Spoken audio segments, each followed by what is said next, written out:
Hi, everyone. Welcome to Radio MVP Sports Podcasts number 29 as we continue to grow Radio MVP. And get this out of the way right away. Obviously, you can find us on iTunes and Stitcher. We're also available on Google Play and any other podcatcher that you may use, third-party type thing. So don't be afraid to download it. And if you use iTunes, please go to iTunes and give us a rating and a review. It will help others find us and continue to grow Radio MVP.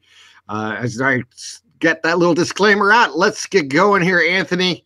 Welcome back to the podcast. We missed you the last couple of weeks, but this time of the year, man, schedules are tough. I got basketball. Everyone's working. Everyone got a lot of things going on.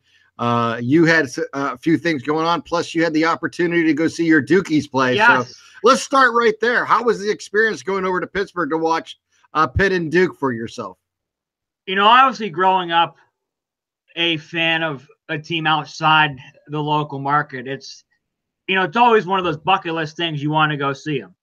You know, whether it be me being a Broncos fan, you want to go see him.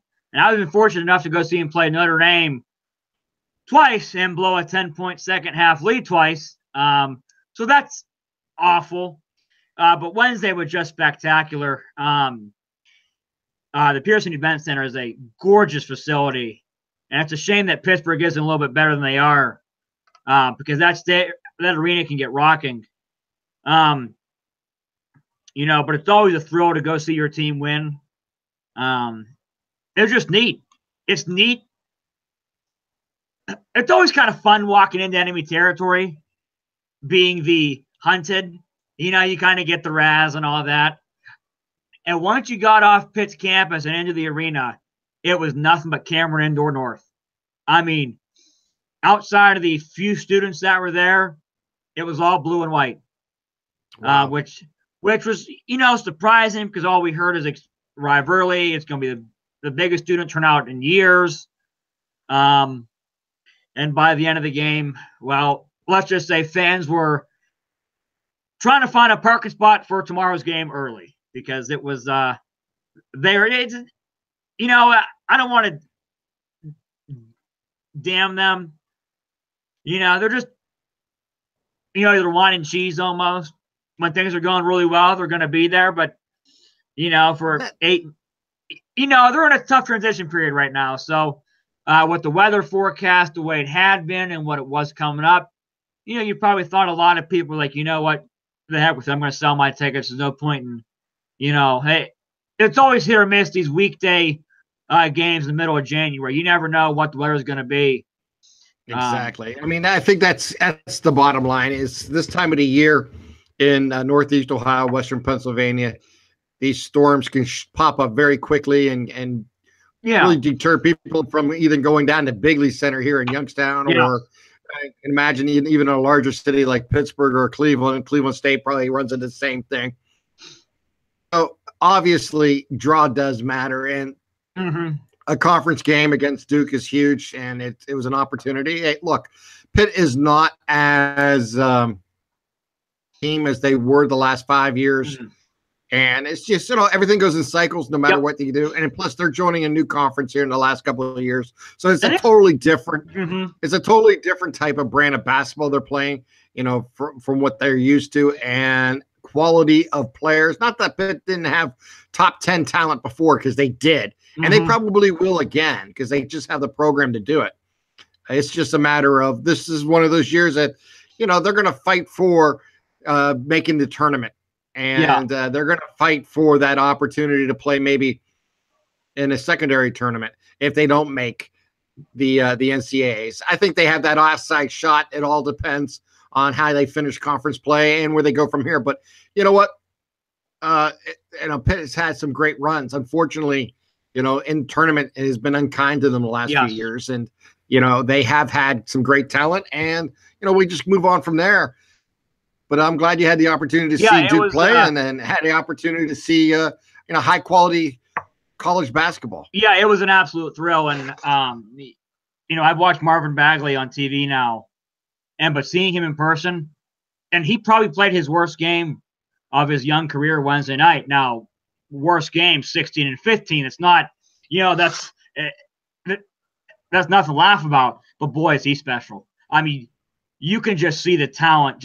I mean, wherever he goes in the NBA, whoever has the beneficiary luck of getting the #1 overall pick is going to be really happy. He's a game changer. I mean, he's phenomenal. The Pitt students kind of gave him the overrated chance, and the typical student second chance when you're getting beat and got nothing else to do on a Wednesday night, kind of razz him. But it was an awesome experience, and one I'll remember for a lifetime. That's good. That's what matters. That's what sports is about. I mean, I've mentioned this many times before, and I'll mention it again. I have a different viewpoint because of the media aspect of that I've been involved in over the last 20 years. I don't want to say divorce yourself from being a fan, but you just look at it differently. You look more analytically, or you make me look at it a little less emotional than you did before. You still care. You still want to see your teams win. When you do sports talk, obviously you're biased to your home teams and stuff like that. However, you also want to be what I would like to say objective to where the team is at. And, that's just like the Penguins here locally. I mean, I think they've actually have shown what a strong non-conference schedule they had and tough road they had, that they're actually playing such really quality basketball here the last 4 or 5 games down the Gunning Conference. A tough loss the other day up, at Green Bay, but it's a situation where there was an opportunity to win and stuff like that. Was it Green Bay? I think it's the women's lost to Green Bay. Detroit. Yeah, Detroit. It was Detroit. That's every loss is a bad loss. I'm not sure there's going to be any bad losses this year. This is a whole new culture change. But you start out 3-1 or 3-0, and then Oakland. That's a really tough place to play. Those guys are really good.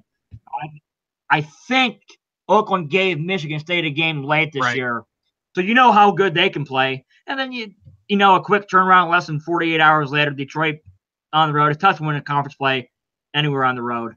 Yeah, well, look, but I mean, they lost by 2 in a high-scoring game, and it was an entertaining game. So, I mean, on the road, I look. Obviously, any victory you can get is important. Yep. And it was a game. It was definitely a school that they could compete with and win. And you're going to lose some close games, and you have to learn from that, and you have to, grow from it. And I do believe they have the ability to bounce back and play well. Look, here's my hope for the YSU Penguins the rest of the way. If they can play, above 500 basketball at Bigley the rest of the way, and play close to 500 on the road, and then finish somewhere in the top 6, of the conference, and give themselves a position in the conference tournament.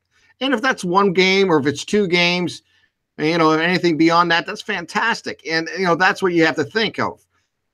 You want to win in the conference tournament. You want to advance. You want to build a program going forward. And Coach Calhoun is going to have that opportunity this year. I mean, the worst case scenario is what has happened over the last 10 years, where a team kind of peaks this time of the year and then goes downhill and goes into the tournament looking to end the season. If they're lucky, they get a win, but most of the times they didn't.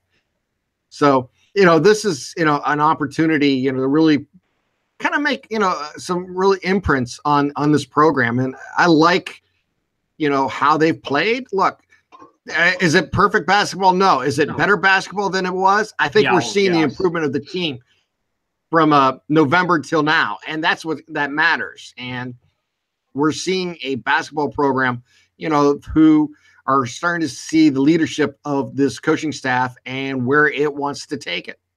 Yeah. And, like you said, this is, compared to the last couple of years, this is overall a better brand of basketball. It's a lot more competitive team. They may not win the games, but they're right in them. And you can see as the year has progressed and as conference play has started, Cameron Morris has become Cameron Morris again. Let's not forget, too, they're playing without one of the best point guards in the Horizon League, too, in Santiago, who really helped them late last year win a couple games in the conference tournament. So, for as young as they are, they're fun to watch. And if you told me they'd be 3-2 in Horizon League play after 5 games, I would have taken it in a heartbeat. Exactly. I mean, if they can get close to 500 or over 500 in conference play this year, that's a huge victory. Yep. That's a huge step forward. They have not been that type of a program in the last 5 years. And that's, you have to be able to compete in your own conference. Yep.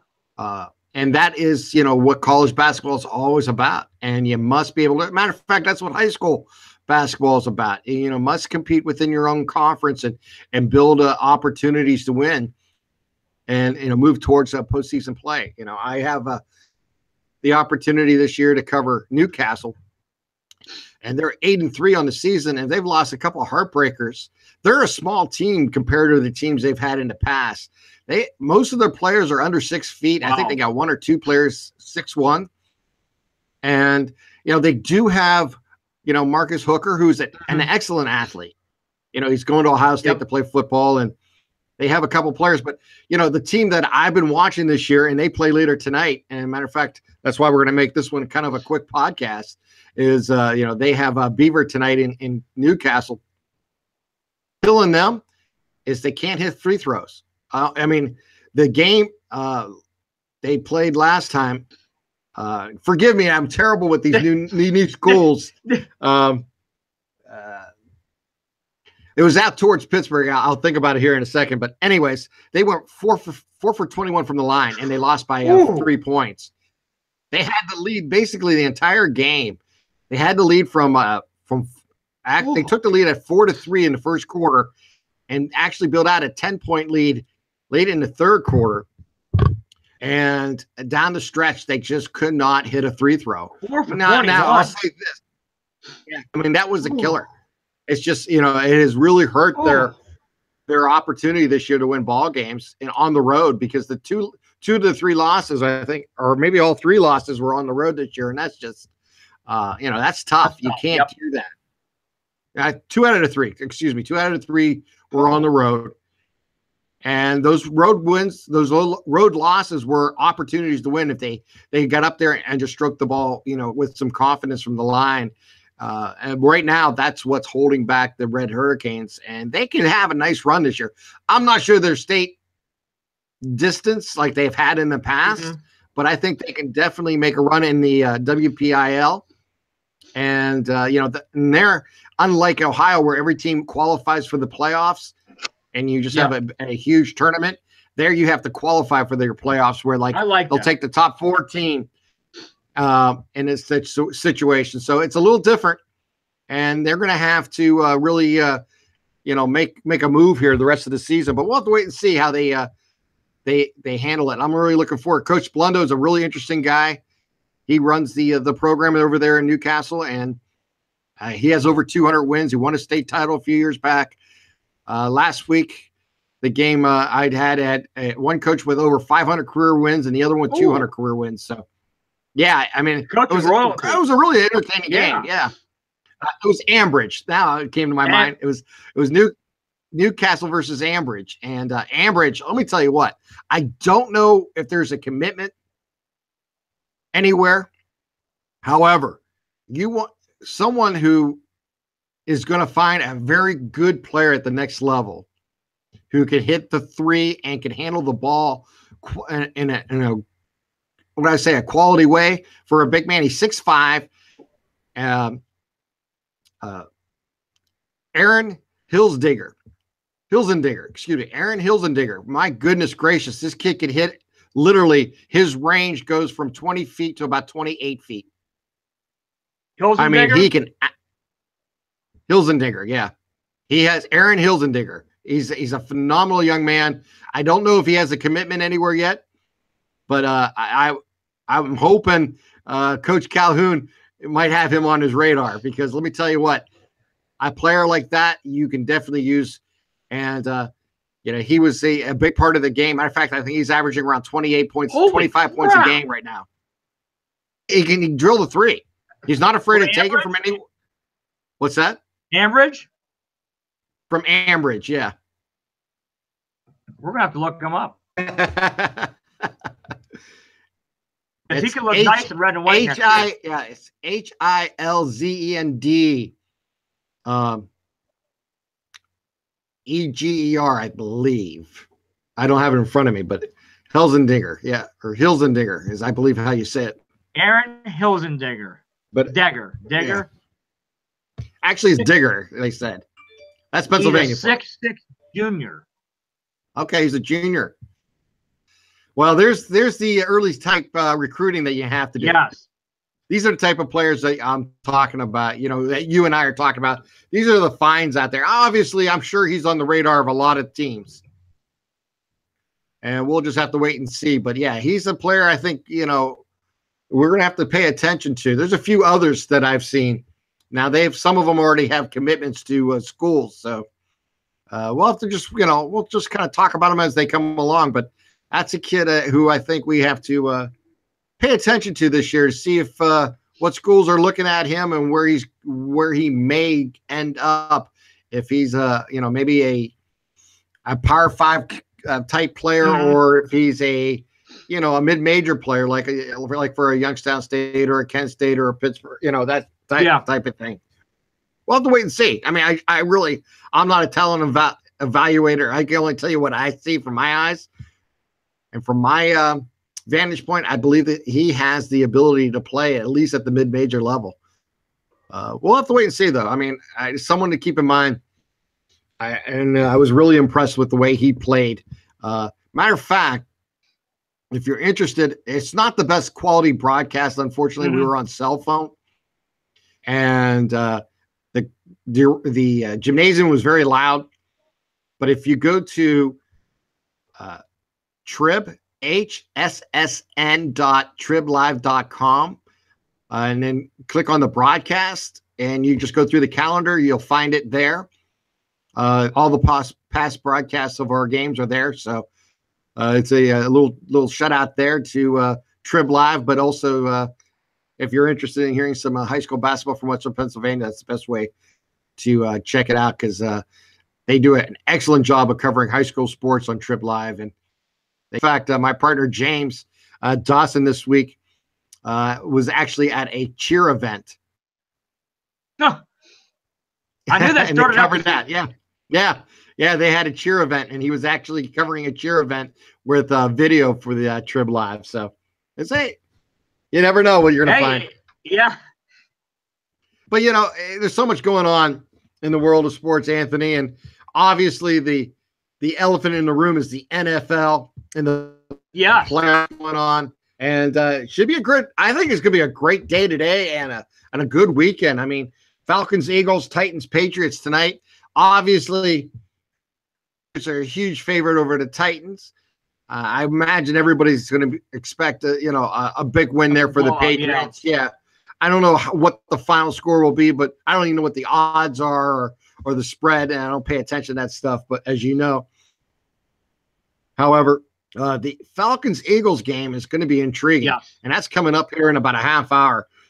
And Eagles without Wentz at quarterback now. Foles has the experience, though. He has the chance to surprise people, and I still think when you look at all the teams in the playoffs, minus Wentz, I recognize that's a huge loss for the Eagles. I still love this Eagles team the best. I still think they have the best overall team available this year in the NFL. I'm not sure they're going to get that far with Nick Foles. However, it has happened in the past where a second string quarterback has been able to rise up to the occasion and take a team to a Super Bowl. Yeah, it's, if Philly had Carson Wentz, I would probably pick them to represent the NFC in the Super Bowl. But without Wentz and the way Foles has looked the past couple of weeks, now granted it's the end of the regular season, and those are basically exhibition games for teams who've already clinched, like the Eagles had. Like you said, he has experience. They got a nice stable running backs, and they got the weapons on the outside. I just like this Atlanta team. I like the way they're playing. I like their mindset. They really represent Dan Quinn, and they're gritty and tough. I thought last week against the Rams, Steve Sarkisian did a really good job calling plays. They're finally maybe starting to get comfortable with him. And I don't want to bet against Matt Ryan against Nick Foles in that kind of matchup, plus Julio Jones and the Falcons' two dynamic running backs. I tell you the team that if they get past this weekend, and it's going to be really tough, I think Minnesota wins the Super Bowl. Yeah, that seems to be the pick that a lot of people have right now. Tough matchup with the Saints. They do. And the Saints' weapons they have in Kamara. Boy, is he really playing well. And the idea here is if, like, for example, let's say the Falcons do get past the Vikings, then the Vikings will have a home road the whole way through the Super Bowl. They will. Yes, they will. Ever for a home team to have that opportunity. So, boy, I think Minnesota's really fun to watch. Yeah, I think Minnesota's going to be really interesting to watch this entire run. I mean, it'll be really interesting to see how Case Keenum handles the playoffs. I was just about to say that. They do have veteran quarterbacks behind them. So, they could do an Alabama type scenario, where Alabama went to a raw rookie and a freshman. You do have two veteran quarterbacks to go back there. So, we can get into that here in just a moment. But we turn the page. I'll tell you what, let's get right into that. Let's just have some free form here. The game on last Monday night obviously was the NCAA championship game. I, as typical, get it 100% wrong every time. Of course, I had Clemson trying to win it in blowouts. Yes, you did. And on each, and that did not occur. Alabama ends up winning it in a really great comeback. I mean, you've got to tip your hat to the Tide and what they did.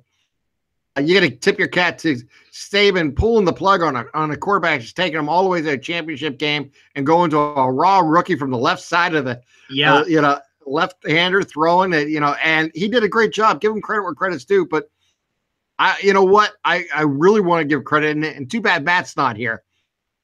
I didn't have a chance to talk to him this week. But the offensive line for Alabama dominated in the second half. Yes, they did. They took over that game. They truly did. They opened up holes.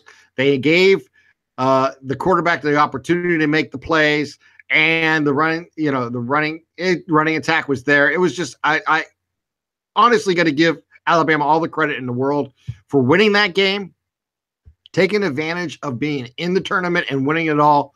I still will go on record saying, as I have in the past, I do believe the committee got it completely wrong with the four top teams. But those who were there took advantage of their opportunity, and Georgia and Alabama came through. I thought Georgia was going to win it. As a matter of fact, it was in the third quarter. I was tweeting out, "See, look at this. They didn't get this right. Look, Georgia's going to win this one by at least 3 touchdowns." And then Alabama came on strong. And I'll say this for Georgia, I thought they got too conservative in the game plan in the second half when they had the 20-3 lead. They just really whatever it was. 20-6 lead. Yeah, they just absolutely, in my opinion, got a little too conservative. They just. They put themselves in situations I didn't understand. They would throw on first down and run on second and put themselves in a third and long situation to throw again. And I kept thinking, you have the 2 best running backs on the field. That's why I kept screaming all game. And why not use them? Yes. And what was it? I think Michelle had the big day, and they weren't giving him the ball back in the second half. And it just blew my mind away. I really thought Alabama's defense deserves credit for shutting them down in the second half and, only giving up the 3 points in the overtime. However, a lot of help from Georgia. Georgia did a lot of things in the second half that I thought were, ways to allow Alabama to take advantage. And I kept saying, throughout the game, you leave this door open, Alabama's going to run right through it. And that's exactly what they did. And, that last play of the ball game where, the play before where they get the sack, Georgia did a terrific job defensively.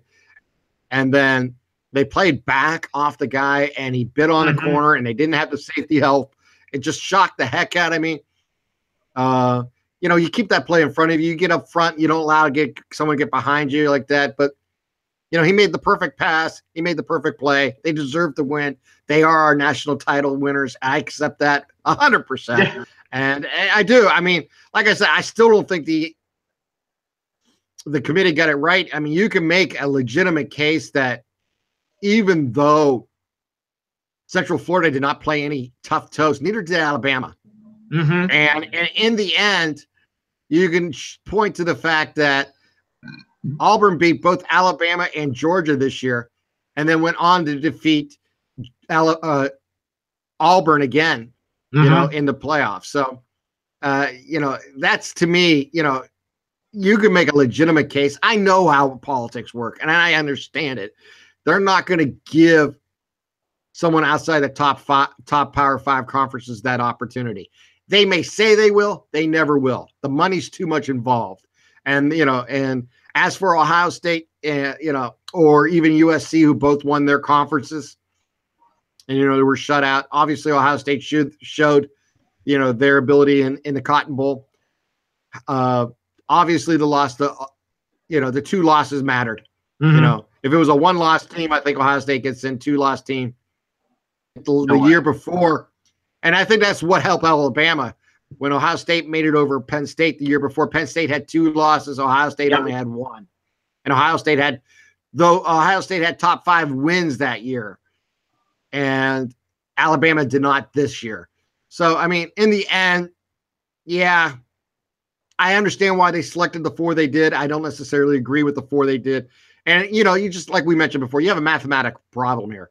Yep. You have 5 conferences competing for 4. And if you take 2 from one conference, then you're really shunning 2 other conferences and their champions. And on that level alone, this will never, ever be perfect. And it will never, ever be the type of playoffs that I think the fans and the players and all of those schools who compete want. I just don't know if they'll ever expand because the contract runs till almost 2028. So we got a long time before I think they'll ever give those games away without ever changing it. So it's going to stay the way it is for a while. And I don't, it's just, that's just the reality of it all.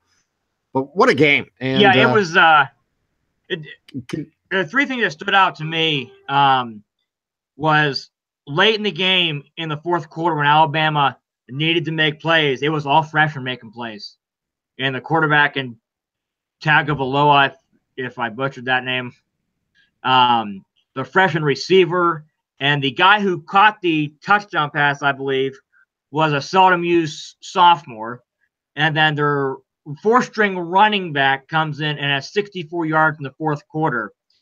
Another thing that really impressed me for Georgia was Jake Fromm. In a couple years, that kid's going to be special. And it wouldn't shock me if he's – and I have no idea who's coming back and who's not and all of this. But it wouldn't surprise me if he's in the Heisman conversation next year. That kid's really good. It may happen. I'm not saying it can't happen. We'll have to wait and see. Obviously, I think quarterbacks are always going to be at the top of the list for the Heisman now on. We talked about that the last time. It has become more of a quarterback award in the last 15, 20 years than it has any other position. And, that's just how the game has changed, is gone to an offensive game where teams are in the shotgun, running the spread, running the red gun type offenses, and you're just going to have more and more statistical analysis look on the quarterback than any other position. Running backs are devalued today, and there's some great running backs out there who have won the Heisman in the past, including Derrick Henry, who needs a big game today. Yes, he does. For the Titans tonight. So they are the exception to the rule, and I don't want to sound like, it's always a quarterback, because it's not. However, I think quarterbacks have an advantage, and we've seen this year when they invited 3 quarterbacks to the finals for the Heisman Trophy, where, maybe the best back in the land in Barkley was left off, that invitation to New York City for the presentation of the Heisman. So It is what it is. It will be what it will be. And I'm not too worried about those type of things anymore. I've come to the conclusion that this just more PR nonsense than it actually means anything. Yeah. It's just, to me, all those type of awards and all sports have lost their luster to me. Yeah. I just don't think, MVP in the NFL means that much. I don't think MVP in baseball or basketball matters. I think it's good for the individual and it's part of their legacies, but it's not really, as a sports fan, I could care less. Yeah, I agree with that. It's all about who the most popular player is, and we've seen that the past couple years, especially in the NBA for MVP. The Heisman's starting to become that way too. It's just it is what it is. But hey, let's move on real quick because I want to keep it kind of short because I got that game tonight where Newcastle takes on Beaver. Jaguars Steelers will be Sunday afternoon. Yeah. And then, of course, the Saints Vikings. Your thoughts real quickly on the Jaguars Steelers game. Yeah, it's a rematch of a game. The Jaguars pounded Pittsburgh in week 5 or 6 or earlier in the season. Pittsburgh gets Antonio Brown back. That should help them. Big Ben's not going to throw 5 picks again in the game. He's not going to throw 2 pick sixes, and I don't think Fournette's going to have a 90-yard touchdown run against the Steelers defense. I like Pittsburgh to win comfortably. Saints Vikings, I think that's going to be phenomenal. That could be the best game of the weekend. I think, like I said, if Minnesota gets past New Orleans, they're going to go to the Super Bowl and win it. So, but it all depends, like you said, what Case Keenum shows up. And if he struggles early, there's Teddy Bridgewater waiting in the wings. How about that as a story? Out all year, it's an ACL.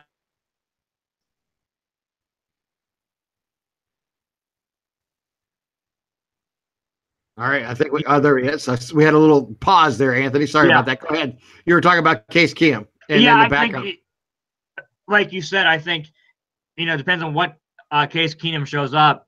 But if Case Keenum struggles, and you mentioned the veteran backups they got behind him, they will put Bridgewater in, and that would be kind of cool story if he were to come save the day for a franchise who has him really excruciating playoff losses in recent memory.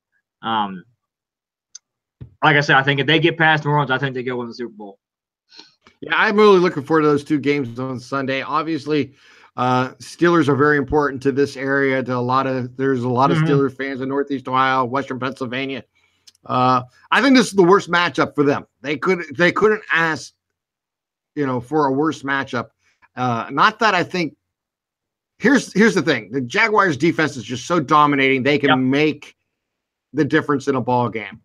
They can force turnovers. I'm not sure we'll see 5 interceptions again, but they can force turnovers. They can shut down potentially Bell, who typically is going to touch the ball 20, 25 times a game between either running the ball or catching the ball. And if they can take away, put pressure on Roethlisberger and take Bell away from their offense, that only leaves really the hard part is trying to get the ball to Brown if Roethlisberger's under duress. So I think it's just a really bad matchup. Obviously, they the counter is Blake Bortles is their quarterback. They have a quality running game. They don't have a great offense, so they need their defense to really put them in positions to score. And Blake Bortles needs to play out of his mind and be able maybe to become a running quarterback. And pick up big yardage there, and maybe be as fortunate as Mariota was on a play. I don't know if you'll ever see a play like that ever again in the NFL, but and I'm not predicting that type of play, but a scenario where he makes a huge play that ends up in the end zone where normally it would not have happened. I'm not sure. I think if all the teams left, the team that could surprise everybody is Jacksonville. I agree because of that defense. However, that offense makes you pause and thinking that is chances of them getting there. Everything has to fall in place, and I just not sure that will happen. However, I think this definitely has that potential of an upset. And Jacksonville can definitely come away with that win. I think the Steelers had definitely the more talented team. Guys, though, Yeah. Jacksonville can do it. Jacksonville can do it. Speaking of Jacksonville, yeah, go ahead. I was at the Duke Pitt game, and in the front, it was a Pitt blackout, so they're all wearing black. They tried, at least. In the front row, in the Pitt student section, there is a lone soul wearing a black Jacksonville Jaguars t-shirt. And wow. I'm like, boy, I give you a lot of credit, kid. That takes a lot of guts. Wearing that t-shirt as a Pitt student when these Steeler fans are crazed. Woo! Yeah. Reminds me of a young me. Reminds me of a young me. And you know what? That's what makes sports fun, is having the ability to root for teams and to taunt a team and to stand out. So, that's what it's all about. Look, real quickly, my picks, Eagles, Patriots.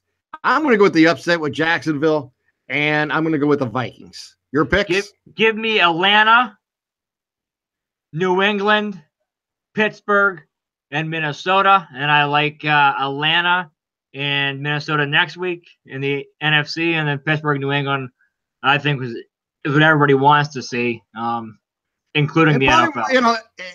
I think everybody wants to see that because tell you what, though. Anytime you can have top quarterbacks play each other in a championship style game, you want that. And especially after obviously, you look at the quarterbacks available. Tom Brady stands out. Drew Brees stands out. Yep. And so does Roethlisberger. Yep. Those three there are the top of the tier. All three of them are headed to the Hall of Fame someday. Yep. So look at that. The others all have players who you work within that position who are good and quality quarterbacks. They're just not at that upper echelon of a player. And obviously Wentz proved this year that he's an all-pro style quarterback. Yep. Unfortunately, he's just not going to be available because of his injury. So tell you what, that Jacksonville front overall, that Jaguars front seven, like you mentioned, against Tom Brady, be a good matchup. If there's a dark horse out there to make the Super Bowl, it's Jacksonville. And, look at it this way. If we have Steelers fans out there, I'm always wrong. Yes, so be glad I didn't pick the Steelers. You've been wrong the past couple of times. Real quick, Anthony, we'll dive into this real quick. Not a big surprise here, but I want to say not a big surprise that Jay Bruce headed back to New York to the Mets, and unfortunately, it was actually a very doable deal for the Indians, in my opinion. I understand the analytics behind it. You don't sign a guy over 35 to a 3-year contract. Our guy, a $13 million a year is probably just a little bit more than they'd be willing to do. Obviously, I don't think he was really in the Indians' plans. No, he was stopgap last year when Brantley went down, and when they re-signed Brantley this offseason right away. And basically signed a deal because you really have too many lefties as it is. And when they signed Elzon Yonder earlier this week, or last month, that really sealed a deal because that's another left-hander. Once you did that, Alonso came along, and that was it. I mean, there was just no need for Bruce. Much as I wanted him, much as I kind of hoped the Indians would find a way to get it done, I understand why it didn't happen. Disappointed because I've always admired Bruce and thought he brought so much to the Indians during that stretch run, and it's a shame. But look, the Indians are kind of in that last ditch effort here to try to win it all. Their window's going to close because the pitching, Miller and Allen will be free agents the following season, and there's just it really comes down to it all or lose it all type season for the Indians. So. You got to push your chips to the middle. It'll be interesting to see how the Indians respond throughout the season. If they get off to a slow start, do they make big moves right away? They wait till the All-Star break, and if they're not there, then you see the massive sell-off, which could happen. Yeah, I'm not predicting that. I'm not predicting that at all, but I'm being prepared for that possibility. I still think the Indians pitching staff overall is just too good not to be. in the mix of it all. And, the Stros are going to be the team to pay. Yeah, you have to beat the Stros. And the Yankees are, of course, the Yankees. So, I mean, it's going to be up to the Indians. I don't think anyone in the Central is better than the Indians. No. The important thing is you're going to be in the tournament most likely, and you're going to have an opportunity, to make your play there. However, right now, you have to give the Astros and the Yankees credit for improving their team, while the Indians kind of status quo, if not maybe lost a step or two on that ladder. Yeah, it'll be interesting to see. I think we all knew Bruce wouldn't be back. But, I wouldn't rule anything out either before the season or trade deadline. Antonetti and Chernoff have done a really good job putting this team together. And like we talked about on our last podcast, this team is not in a mode where, we need to go get big trades. We need to make a big free agent signing. It's, we were up 2-0 with Ramirez and Lindor really cold at the plate. We didn't play good defense, and Kluber was banged up. And if Aaron Judge is a half an inch shorter in right field, the Tribe's up 3-0 midway through Game 3 of the ALDS. I love the thought. The ball was a little bit higher and all that. It was what it was. Yeah, these are the situations you got to deal with in sports. I understand the thought process. I'm just saying you can't change what happened or what was, and you got to move forward. Look, the Indians have made some choices, and we knew these choices were going to be hard choices they had to make. We say goodbye to Santana. We say goodbye to Bruce. We say goodbye to the, two guys in the bullpen this year, and Smith and Shaw. So there's, these things happen. This is typical in baseball, especially for a size market that the Indians are in. The question is, how do you replace them? And right now, that right now is a huge question mark, because I don't think they know. I think Alonso helps you at first base, but he does not necessarily replace Santana, Bruce, so it's going to be difficult. It's going to be a different year. And, obviously they have some young kids coming up they want to make room for, and that's what we're going to see. So, it's only January. Anything can happen between now and April. So let's not, push any panic buttons. But yeah, I was on a disappointment level. It was about a 6 for me. I was just hoping and praying that they could get Bruce back, but maybe they find a way. Like I said, if they push their chips to the middle and sign Bruce, what's the worst thing that would have happened is they would have traded him within a year. Yeah. Yeah. And don't tell me he's not tradable, because he is. And someone would have someone would have took it. So, on the insurance policy, I think if you, in a poker analogy, if you push your chips in the middle and signed him and kept him, yes, you're left-handed dominant right now in that lineup. However, you always have that chip that he's probably one of the most marketable guys to sell, because he actually can hit you 35 home runs every season. So, and that was my thinking behind it, is that, you dollars during the season signing him. In a sense, you might be in the red, but you went for it. And worst case scenario is that you make a mid-season move and trade him to whoever the contender may be. And, but that's the choices they made. Hey, Anthony, we're out of time, bud. Yep. Let me say good night to you and thank everyone for the download. Remember, if you go to iTunes, please rate, subscribe, and review our podcast. The more ratings and reviews we get helps others find us, and we really do appreciate it. You can find us on Google Play now and, of course, on Stitcher. For Anthony and Canfield, I'm Tim. We're going to be back tomorrow night recapping the NFL. And if everything works out right, I'm going to try to get Matt to come on, too, to get some of his thoughts. If not, Anthony and I will talk to you tomorrow. Thank you for turning into Radio MVP Sports Podcast number 29. Have a great day, everyone.